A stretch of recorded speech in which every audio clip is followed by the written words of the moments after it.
Let's chew on this just for a bit. We want to bring in Caitlin Huey-Burns, a national political reporter for Real Clear Politics, and, of course, NBC News national security analyst Jeremy Bash is the former chief of staff at the CIA and Pentagon under President Obama. Good morning to you both.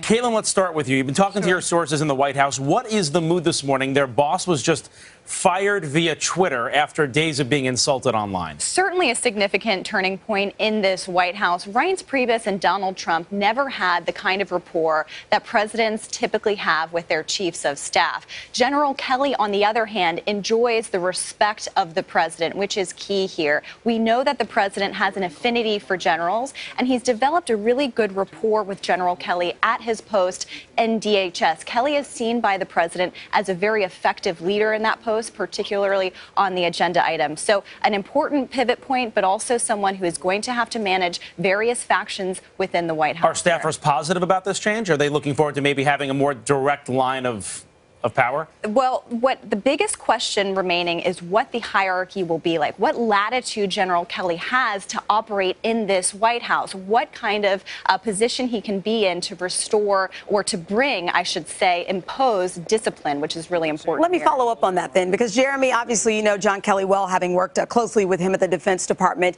Let's talk about what we were just saying. I mean, can he bring calm to this White House? You know, especially, it seems like they're perpetually engulfed in drama.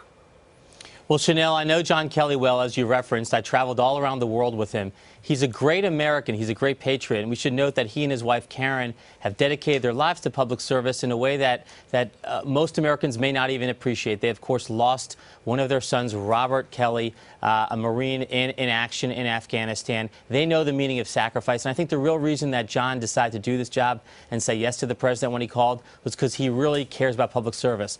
But not even the greatest American can bring order and discipline when the chain of command has been so disrupted by a commander-in-chief who likes chaos, who sort of relishes the disorder and disunity in the White House. And so I think John is going to have to set down some key markers to the president and say, hey, if I'm going to run this place, I got to be in charge. Well, speaking of which, Jeremy, switching gears here, I'd like your thoughts on the latest from North Korea. And here's the deal. I mean, I want you to look at this video here. It purports to show the latest missile launch from the rogue nation, though NBC has yet to independently verify the video.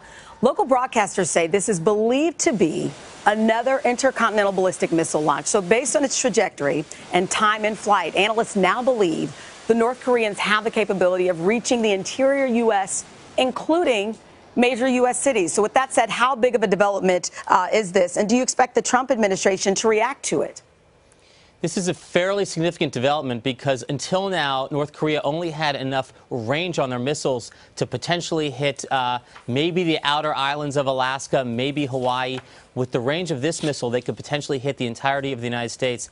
And don't forget, there was this critical intelligence assessment last week that said that in 2018, North Korea could take their nuclear weapon, and they probably have about 10 to 20 bombs worth of material, miniaturize that, and put that on top of an ICBM.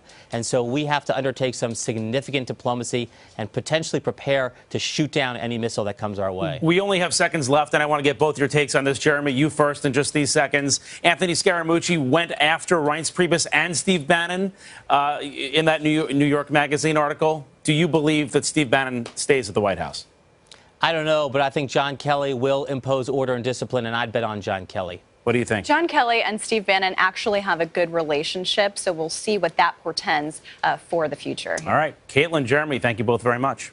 Hello, Today fans. Thanks for checking out our YouTube channel. Subscribe by clicking that button down there and click on any of the videos over here to watch the latest interviews, show highlights, and digital exclusives.